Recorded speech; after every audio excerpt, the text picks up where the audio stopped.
سورۃ الطور بسم اللہ الرحمن الرحیم والطور وکتاب مسطور فی رق منشور والبیت المعمور والسقف المرفوع والبحر المسجور ان عذاب ربک لواقع۔ یہ جو پیچھے آیات ہے 5 آیات ہیں جو قسموں پر مشتمل ہے، اور یہ قرآن مجید کے مشکل مضامین میں سے قسموں کا مفہوم معین کرنا۔ بس طور، قسم ہے طور کی۔ طور عام پہاڑ کو بھی کہا جاتا ہے، اور خاص طور پر وہ پہاڑ جس پر کہ حضرت موسیٰ علیہ السلام ہم کلام ہوئے اللہ تعالیٰ سے۔ وہ کتاب مسطور، اور وہ کتاب جو لکھی ہوئی ہے۔ میرا گمان یہ کہ یہاں مراد تورات ہی ہے، اس لیے کہ وہ لکھی ہوئی اللہ کی طرف سے آئی ہے۔ قرآن مجید جو ہے قلب محمد پر نازل ہوا ہے، وہ کہیں اس طریقے سے کسی کتاب میں چھپی ہوئی لکھی ہوئی آپ نازل نہیں ہوئی، لیکن وہ تورات جو دی گئی تھی وہ تو ان تختیوں پر، پتھر کی تختیاں تھیں جن پر لکھی ہوئی حضرت موسیٰ کو دی گئی۔ کتاب مسطور فی رق منشور، کشادہ ورق میں۔ معلوم ہوتا ہے کہ وہ تختیاں خوب کشادہ تھیں۔ اب یہ 3 تو ہو گئی حضرت موسیٰ علیہ السلام کے حالات سے متعلق۔ کوہ طور پر انہیں مخاطبہ اور مکالمہ الہی سے وہ سرفراز فرمائے گئے، انہیں کتاب دی گئی کشادہ تختیوں میں۔ والبیت المعمور، اور قسم ہے بیت معمور کی۔ اب اس میں اختلاف ہے۔ ایک رائے یہ ہے کہ بیت اللہ کو کہا جا رہا ہے اس لیے کہ ہر وقت آباد رہتا ہے، بھرا رہتا ہے، لوگ موجود رہتے ہیں۔ ایک رائے یہ ہے کہ بیت المعمور جو ہے وہ 7ویں آسمان پر ہے، بالکل اسی کعبے کے محاذات میں، اسی کے 7ویں آسمان پر بیت المعمور ہے۔ لیکن میری رائے یہی ہے، بعض لوگوں کی مفسرین کی بھی رائے ہے، مجھے ان کی رائے سے اتفاق ہے کہ اس سے مراد دنیا ہے۔ یہ بیت المعمور ہے انسانوں سے آباد، اور قسم ہے آباد گھر کی، اس لیے کہ اگلی قسم جو ہے اس سے مناسبت رکھتی ہے والسقف المرفوع، اور یہ آسمان جو ایک اونچے چھت کے مانند ہے۔ یہ دنیا ایک گھر کے مانند ہے جو آباد ہے، انسان آباد ہے، اور اس گھر کی چھت والسقف المرفوع، آسمان ہے اونچی چھت۔ والبحر المسجور، اور پھر اس میں سمندر ہے کہ جو ابلتا ہوا دریا، جس کو ہم کہتے ہیں ٹھاٹھے مارتا ہوا سمندر، معلوم ہوتا ہے کہ کوئی چیز اندر سے کوئی چیز اس کو جوش دلا رہی ہے۔ بہرحال ان قسموں کے بارے میں ایک سے زائد آراء ہو سکتی ہیں۔ اصل شے کیا ہے جس پر یہ قسم کھائی؟ یہ وہی ہے جو سورہ ذاریات کی تھی، ان عذاب ربک لواقع ما لہ من دافع۔ تیرے رب کا عذاب یقیناً واقع ہو کر رہے گا، اور کوئی نہیں ہے کہ جو اسے دفع کر سکے، روک سکے، ٹوک سکے، موڑ سکے، دور کر سکے۔ جب وہ عذاب آ جائے گا تو جیسے کہ ہم نے کہا سورہ شورى میں پڑھا ہے کہ اس دن سے پہلے ان یاتی یوم لا مرد لہ من اللہ، پھر اس کو لوٹانے والا کوئی نہیں ہوگا۔ ما لہ من دافع یوم تمور السماء مورا، جس روز کے آسمان کپ کپائے گا، لرزے گا۔ وتصیر الجبال سیرا، اور پہاڑ ایسے چلیں گے جیسے چلا جاتا ہے، چل رہے ہوں گے۔ فویل یومئذ للمکذبین، تو خرابی ہے، ہلاکت و بربادی ہے اس دن جھٹلانے والوں کے لیے۔ الذین هم فی غور یلعبون، کہ جو باتیں بنا رہے، خوش فعلیوں میں، خوش گپیوں میں مصروف ہیں، کھیل رہے خوش گپیاں۔ یوم یدعون الی نار جہنم دعا، ان دونوں صورتوں میں آپ دیکھ لیجئے کہ ایک تو نسبت زوجیت، دونوں کی مقصد علیہ ایک ہی ہے۔ سورہ ذاریات کا مقصد ہے انما توعدون لصادق وان الدین لواقع، اور سورہ طور کا ان عذاب ربک لواقع ما لہ من دافع۔ ان دونوں میں جو مناسبت ہے، مشابہت ہے، وہ بہت ہی ایک دوسرے کے ساتھ قریب کی ہے۔ اور اس کے بعد پھر جیسے وہاں نقشہ کھینچا گیا ویسے یہاں پر بھی ہے، لیکن وہاں جو ہے انباء الرسل جو ہے، ایک رکوع کے اندر کتنے رسولوں کا تذکرہ آ گیا، یہاں وہ انباء الرسل نہیں ملیں گے آپ کو۔ یہاں ساری جو ہے تذکیر بآلاء اللہ، اللہ کی قدرت، اللہ کی صدائی، اللہ کی صفات کاملہ۔ یوم یدعون الی نار جہنم دعا، جس دن کے ان کو دھکے دے دے کر اور جہنم کی طرف لے جایا جائے گا۔ ھذہ النار التی کنتم بھا تکذبون، یہ ہے وہ آگ جس کا تم جھٹلایا کرتے تھے۔ افسحر ھذا ام انتم لا تبصرون، تو کیا یہ جادو ہے، یا آپ دیکھ نہیں رہے، یہ جو نظر آ رہی ہے یہ حقیقت ہے یا کوئی نظر بندی ہے؟ اصلوھا، اب داخل ہو جاؤ اس میں۔ فاصبروا او لا تصبروا سواء علیکم، اب تمہارے حق میں برابر ہے، خواہ صبر کرو خواہ نہ کرو، جگہ فضا کرو، نالا و شیون سے کام لو، چیخو پکارو چلاؤ، کوئی تمہاری فریاد کو آنے والا نہیں، خاموش ہو کر جھیلو، فاصبروا او لا تصبروا سواء علیکم انما تجزون ما کنتم تعملون، تمہیں وہی کچھ مل رہا ہے بدلے میں جو عمل کر کے تم لائے ہو۔ ان المتقین فی جنات و نعیم، یقیناً اللہ کے سے ڈرنے والے، اللہ کے بندگی کرنے والے، اللہ کی عبادت کا حق ادا کرنے والے، وہ ہوں گے باغات میں اور نعمتوں میں، فاکہین بما آتاہم ربہم، انجوائے کر رہے ہوں گے جو کچھ کے نعمتیں ان کو ان کے رب نے دی ہوں گی، وبقاہم ربہم عذاب الجحیم، اور بچا لے گا انہیں ان کا رب اس جہنم کے عذاب سے۔ کلوا واشربوا ہنیئا بما کنتم تعملون، کھاؤ پیو رچتا پچتا، تمہیں مبارک ہو یہ کھانا پینا، راس آئے تمہیں، بما کنتم تعملون، یہ ہے بدل اس کا جو تم عمل کرتے رہے ہو۔ بارہا میں اشارہ کر چکا ہوں، اللہ تعالیٰ کی طرف سے کہا یہی جائے گا یہ تمہارے اعمال ہیں، بندے یہی کہیں گے پروردگار نہیں یہ تیرا فضل ہے، ہم اس قابل نہ تھے۔ متکئین علی سرر مصفوفہ، بیٹھے ہوئے ہوں گے ان تختوں پر کے جو برابر برابر بچھے ہوں گے صفوں کے اندر، وزوجناہم بحور عین، ہم بیاہ دیں گے انہیں ان حوروں سے کہ جو بڑی بڑی آنکھوں والی ہوں گی۔ والذین آمنوا واتبعتهم ذریتهم بایمان الحقنا بہم ذریتهم، یہ مضمون پہلے بھی آ چکا ہے، اور فرشتے بھی جو ہیں وہ جو استغفار کرتے ہیں تو اس کی استدعا کرتے ہیں اللہ سے کہ اہل ایمان کے جو رشتہ دار ہیں ان کے والدین میں سے، ان کی اولاد میں سے، جو بہرحال صالحین میں سے ہیں، پروردگار انہیں ان کے ساتھ لے آ، چاہے وہ کمتر درجے میں ہو اپنے عمل کے اعتبار سے، کمتر درجے کی جنت کے مستحق ہوئے ہوں لیکن اب ان کے برابر لے آ۔ تو ہاں اللہ تعالیٰ خود فرما رہا ہے والذین آمنوا، اور وہ لوگ جو ایمان لائے، واتبعتهم ذریتهم بایمان، اور ان کی نسل نے، ان کی اولاد نے بھی ان کی پیروی کی ایمان کے ساتھ، الحقنا بہم ذریتهم، ہم ملا دیں گے ان کے ساتھ ان کی اولاد کو، وما التناہم من عملہم من شیء، ان کے عمل میں سے کوئی کمی نہیں کریں گے، یعنی یہ نہیں کریں گے صاحب آپ اونچے درجے میں ہیں تو اگر اپنے بچوں کے پاس جانا ہے اہل و عیال کے پاس تو نچلے درجے میں جائیے، نہیں، ان کا درجہ کم نہیں ہوگا، بلکہ اللہ تعالیٰ ان کا اکرام فرمائے گا کہ ہاں آپ کے بچے، آپ کی اولاد، آپ کے قریبی جو بھی ہیں، اگر وہ واقعتاً مومن تھے، وہ امتحان پاس کر چکے ہوں، کہ چاہے 3rd ڈویژن میں پاس کیا ہے انہوں نے، پاس کر لیا ہے، تو اب آپ کے ساتھ اگر آپ 1st ڈویژن میں آئے ہوئے ہیں تو اللہ کر دے گا اپنے فضل سے انہیں آپ کے لیے، تاکہ آپ کو آنکھوں کی ٹھنڈک نصیب ہو جائے۔ والذین آمنوا واتبعتهم ذریتهم بایمان الحقنا بہم ذریتهم وما التناہم من عملہم من شیء کل امرئ بما کسب رہین، ہر انسان جو کچھ اس نے کمائی کی ہوئی ہوگی اس کے عوض رہن ہوگا۔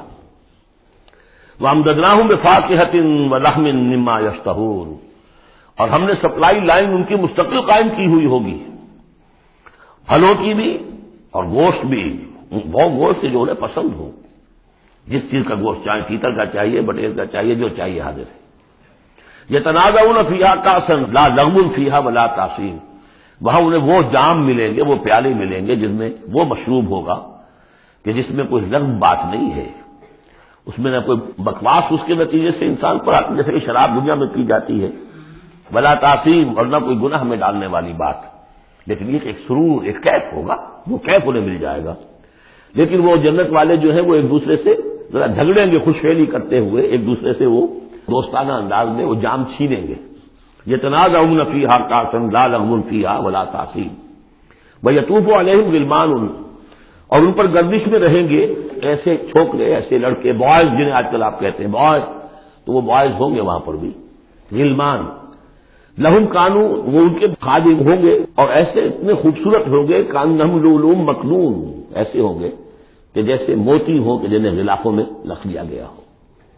واقبل بعضهم علی بعض یتساءلون، اور وہ اہل جنت جو ہے ایک دوسرے کی طرف رخ کریں گے اور سوال کریں گے ایک دوسرے سے، بات گفتگو کریں گے، قالوا انا کنا قبل فی اہلنا مشفقین، کہ ہم تو اس سے پہلے دنیا میں جب تھے تو اپنے اہل و عیال میں ہم تو ڈرتے ہی رہتے تھے، پتہ نہیں اللہ کو ہماری عبادت قبول ہے یا نہیں ہے، پتہ نہیں ہمارے اندر خلوص ہے یا نہیں ہے، ہماری کوئی غلطی ایسی تو نہیں ہو رہی ہے کہ جو ہماری ساری محنتوں کو عکارت کر رہی ہو، تو ہم تو لرزاں و ترسا رہتے تھے۔ قالوا انا کنا قبل فی اہلنا مشفقین، دنیا میں جب ہم تھے اپنے اہل و عیال میں تو جو ہم سے بن پڑ رہا تھا وہ کر رہے تھے، لیکن یہ کہ ہمیں ڈر رہتا تھا۔ فمن اللہ علینا، تو اللہ نے تو بڑا احسان کیا ہے ہم پر، ووقانا عذاب السموم، اور ہمیں بچا لیا ہے اس لو کے اور جہنم کے عذاب سے۔ انا کنا من قبل ندعوہ، یہ ضرور ہے کہ اس سے پہلے جب ہم دنیا میں تھے ہم اللہ سے دعا کیا کرتے تھے، اللہ کو پکارا کرتے تھے، استغفار کیا کرتے تھے، اس سے دعا کرتے تھے۔ انہ هو البر الرحیم، یقیناً وہ بہت ہی نیک سلوک کرنے والا، بہت ہی رحم فرمانے والا ہے۔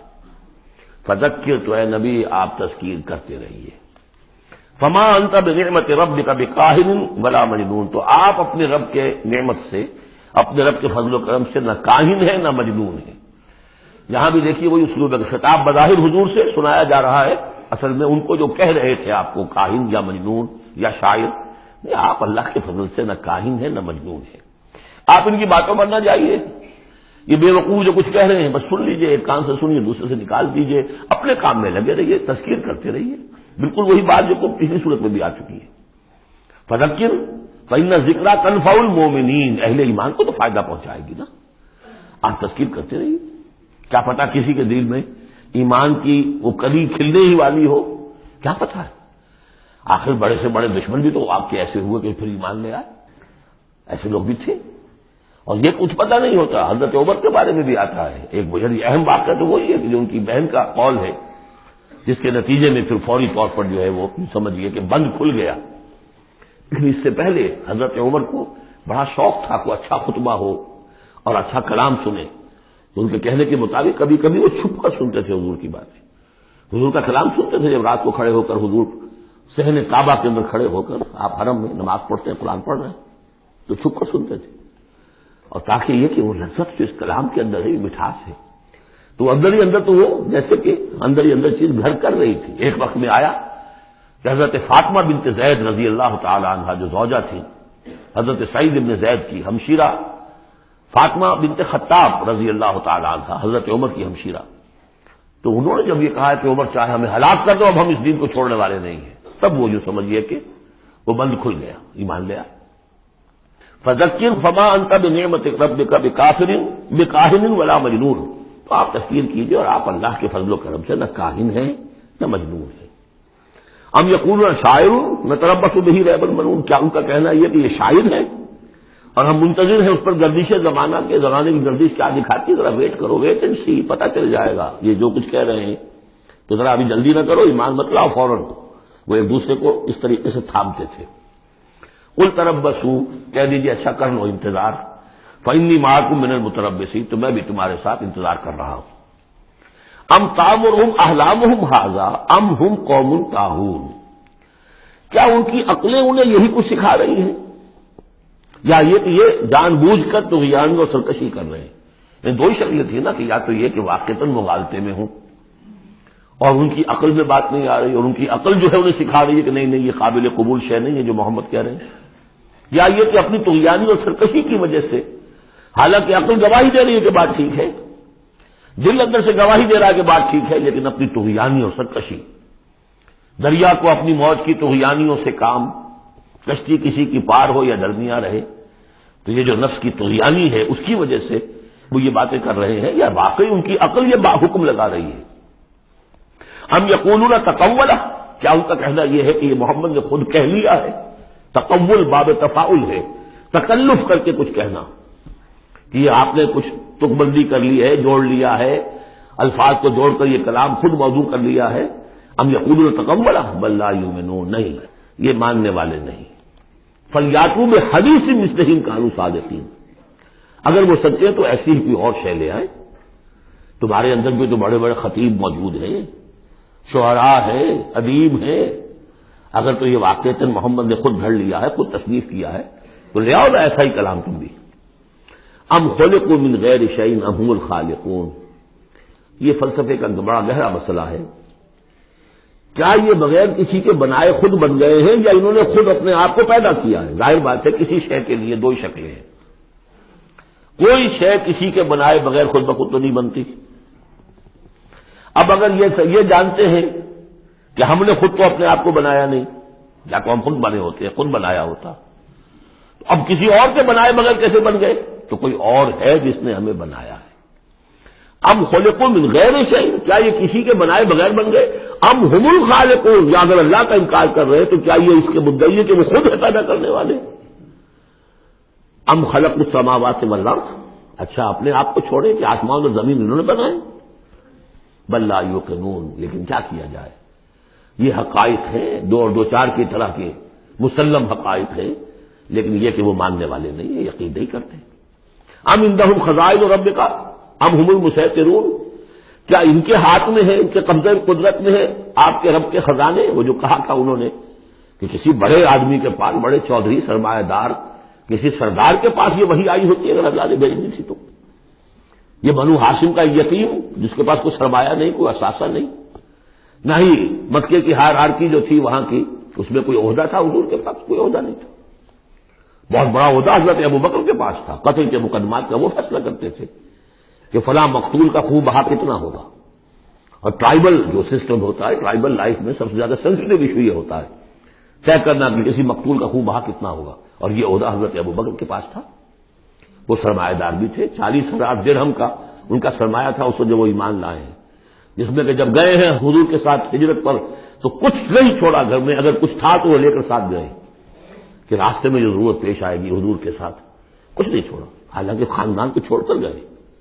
حضرت عائشہ، حضرت اسماء دونوں موجود تھیں، ان کی والدہ، پھر حضرت ابوبکر کے والد ابو قحافہ، سب کو چھوڑ کر گئے، ایک پیسہ نہیں چھوڑا۔ تو ظاہر بات ہے کہ یہ اللہ تعالیٰ نے جس کو بھی یہ ہمت دی ہے۔ ام خلق السماوات والارض بل لا یوقنون اعندہم خزائن ربک، تو یہ جو کہتے ہیں کہ کسی اور کے پاس کیوں نہیں وہی آئے، تو کیا آپ کے رب کی جو رحمت ہے اس کے خزانوں پر ان کا تسلط ہے، ان کا زور چلتا ہے؟ ام ہم المسیطرون، یا یہ داروغہ ہیں؟ ام لہم سلم یستمعون فیہ، یا کیا ان کی کوئی ایسی سیڑھی ہے کہ جس پر چڑھ کر یہ آسمان کی خبریں سنتے ہوں؟ فلیات مستمعہم بسلطان مبین، تو اگر کسی نے سنا ہے ان میں سے تو وہ سند لائے، دلیل بتائے کہ کیا سن کر آیا ہے۔ ام لہ البنات ولکم البنون، کیا اللہ کے لیے تو بیٹیاں ہیں اور تمہیں پسند ہیں بیٹے؟ ام تسألہم اجرا فہم من مغرم مثقلون، اب دیکھیے یہ جو سوال، کیا یہ ہے، کیا یہ ہے، کیا یہ ہے، کیا یہ ہے، زور خطابت اس میں جو ہے، جیسا کہ میں نے عرض کیا تھا کہ فصاحت اور بلاغت یہ گویا کہ معراج ہے، یہ حصہ جو ہے قرآن مجید کا، قرآن کی فصاحت، بلاغت، ادبیت، عذوبت، یہ اس کی معراج ہے۔ ام عندہم الغیب فہم یکتبون ام تسألہم اجرا، تو اے نبی کہ آپ نے اسے کوئی اجرت طلب کر لی ہے جو یہ بدک رہے ہیں اور آپ کو وہ اجر دینے کے لیے آمادہ نہیں ہے؟ ظاہر بات ہے جواب تو سب کا نہیں ہے۔ ام تسألہم اجرا فہم من مغرم مثقلون، کیا آپ ان سے کوئی اجر مانگ رہے ہیں کہ یہ اس تاوان کی وجہ سے بڑے بوجھل ہو گئے ہیں؟ ام عندہم الغیب فہم یکتبون، کیا ان کے پاس غیب کا علم ہے جسے یہ لکھ رہے ہیں؟ ام یریدون کیدا، یا یہ چال چل رہے ہیں، جھوٹی بہانے بنا رہے ہیں اپنے عوام کو روکنے کے لیے، یہ سخن سازی کر رہے ہیں، باتیں بنا رہے ہیں، خود ان کے دل جو ہے ان باتوں کو نہیں مانتے۔ فرمایا ام یریدون کیدا فالذین کفروا هم المکیدون، اصل میں جو کافر کر رہے ہیں وہ خود ایک چال کا شکار ہو گئے ہیں۔ انہم یکیدون کیدا واکید کیدا، یہ سورۃ الطارق میں آ جائے گا، یہ بھی چالیں چل رہے ہیں، ہم بھی چال چل رہے ہیں۔ ام لہم الہ غیر اللہ، کیا ان کے لیے اللہ کے سوا کوئی الہ ہے؟ سبحان اللہ عما یشرکون، پاک ہے اللہ اس سے جو شرک کیا کر رہے ہیں۔ وَإِن يَرَوْا كِسْفًا مِّنَ السَّمَاءِ سَاقِطًا، اور اگر کبھی یہ دیکھیں آسمان کا کوئی ٹکڑا گرتا ہوا، یعنی عذاب الہی اگر آ جائے، یقولوا سحاب مرکوم، جیسے کہ قوم عاد نے کہا تھا ھذا عارض ممطرنا، یہ تو اب بادل آ گیا، ابر آ گیا، بارش ہوگی، جلتھل ہو جائیں گے۔ یہ بھی کہیں گے یقولوا سحاب مرکوم، کہ یہ تو بادل ہے تہ بر تہ، فذرہم حتی یلاقوا یومہم الذی فیہ یوعقون، تو اے نبی ذرا ان کو چھوڑے رکھیے، ذرہم، یہ ابتدائی صورتوں میں آپ کو لفظ بار بار ملے گا، ذرہم، ذرنی ومن یکذب بہذا الحدیث سنستدرجہم من حیث لا یعلمون واملی لہم ان کیدی متین۔ تو یہ ذرنی چھوڑ دیجیے مجھے، میں ان سے نبٹ لوں گا، آپ ان کی طرف توجہ نہ ہو، ان کی تکذیب، ان کا استہزاء، ان کا تمسخر آپ توجہ نہ کریں، بس آپ اپنی تذکیر کرتے رہیے، تبلیغ کرتے رہیے۔ فذرہم حتی یلاقوا یومہم الذی فیہ یوعقون، تو چھوڑ رکھیے ان کو یہاں تک کہ وہ ملاقات کر لیں اپنے اس دن کی جس دن میں کہ یہ ان پر بجلی کی کڑک گرے گی. یوم لا یغنی عنہم کیدہم شیئا، جس دن ان کی یہ ساری چالیں ناکام ہو جائیں گی، کوئی ان کے کام نہیں آ سکے گی. ولا هم ینصرون، نہ ان کی کوئی مدد ہوگی، کوئی ان کی مدد کو پہنچے گا. وَإِنَّ لِلَّذِينَ ظَلَمُوا عَذَابًا دُونَ ذَلِكَ، اور وہ جو بھی آنا ہے عذاب آخری، اس سے پہلے ان کے لیے، ان کافروں کے لیے، ان ظالموں کے لیے، مشرکوں کے لیے اور بھی عذاب ہے. وہ عذاب یا تو قحط مکہ میں جو قحط پڑا تھا سب، جو ہم سورہ دخان میں پڑھائے ہیں، اور یا یہ کہ مقتل بدر جس میں کہ 70 ان کے بڑے بڑے سردار جو ہیں وہ کھیت رہے. وَلَٰكِنَّ أَكْثَرَهُمْ لَا يَعْلَمُونَ، لیکن ان کی اکثریت علم نہیں رکھتی. وَاصْبِرْ لِحُكْمِ رَبِّكَ فَإِنَّكَ بِأَعْيُنِنَا، اے نبی آپ اپنے رب کے حکم کا، فیصلے کا انتظار کیجئے، صبر کیجئے، جلدی نہ کیجئے. فاصبر، ان صورتوں میں اکثر آپ دیکھیں گے، یہ بھی 29ویں پارے کی صورتیں بھی، فاصبر فاصبر، سورہ مدثر میں بھی واصبر، تو یہ بار بار آئے گا، اے نبی صبر کیجئے. سورہ مزمل میں واصبر علی ما یقولون واہجرہم ہجرا جمیلا، جو کچھ یہ کہہ رہے ہیں سنیے اور صبر کیجئے. وَلِرَبِّكَ فاصبر، اپنے رب کے لیے انتظار کیجئے. فاصبر وما صبرک الا باللہ، صبر کیجئے اور آپ کا صبر جو ہے وہ تو اللہ ہی کے سہارے پر ہے. اس سے پہلے ہم پڑھائے ہیں فاصبر کما صبر اولو العزم من الرسل، صبر کیجئے جیسے کہ ہمارے اور اولو العزم پیغمبروں نے صبر کیا. ذرا تصور کیجئے کہ ہمارے پیغمبر نوح نے 950 برس تک صبر کیا. واصبر لحکم ربک، جب صبر کے بعد لام آ جائے تو اس کے معنی انتظار کے ہوتے ہیں. صبر کیجئے اپنے رب کے حکم کا، یعنی انتظار کیجئے. فإنک بأعیوننا، آپ ہماری نگاہوں میں ہیں، ہم دیکھ رہے ہیں. یہ ہم پڑھ چکے ہیں، سورہ یونس میں بھی آیا تھا. آپ کسی شان میں بھی ہوتے ہیں لیکن ہم دیکھ رہے ہوتے ہیں. وَسَبِّحْ بِحَمْدِ رَبِّكَ حِینَ تَقُومُ، اور جب آپ کھڑے ہوں، عام طور پر خیال یہی ہے کہ جب رات کو آپ کھڑے ہوتے ہیں تہجد کے لیے، جس کے لیے کہ سورہ مزمل میں آئے گا قُمِ اللَّيْلَ إِلَّا قَلِيلًا نِصْفَهُ أَوِ انقُصْ مِنْهُ قَلِيلًا أَوْ زِدْ عَلَيْهِ وَرَتِّلِ الْقُرْآنَ تَرْتِيلًا. شروع میں تو اصل نماز وہی تھی، رات کی نماز. تو جب آپ کھڑے ہوں اپنے رب کی حمد کے ساتھ تسبیح کرتے رہیے. وَمِنَ اللَّيْلِ فَسَبِّحْهُ، رات کے ایک حصے میں بھی، یعنی یہ کہ اور بھی حصے ہیں تہجد کے علاوہ، جو آپ کو معلوم ہے بعد میں پھر یہی چیزیں ہیں جو تبدیل ہو کر اور اس کی متعین شکلیں بن گئی. مغرب بھی رات ہی کا ایک حصہ ہے، اس لیے کہ غروب شمس کے بعد ہے. عشاء بھی رات کا ایک حصہ ہے. وَمِنَ اللَّيْلِ فَسَبِّحْهُ، رات کے حصے میں آپ تسبیح کیجیے اس کی. وَإِدْبَارَ النُّجُومِ، اور جب تاروں کا قافلہ پیٹھ موڑے، تار جا رہے ہوں یعنی صبح آ رہی ہو. یہ گویا کہ قافلے کا جو تاروں کا قافلہ ہے وہ گویا کہ کوچ کرنا شروع کرتا ہے. جب صبح کی آمد ہوتی ہے تو اس وقت بھی تاروں کے پیٹھ پھیرتے وقت بھی آپ تسبیح کیجیے اللہ کی. بارک اللہ لی ولکم فی القرآن العظیم ونفعنی وإیاکم بالآیات والذکر الحکیم.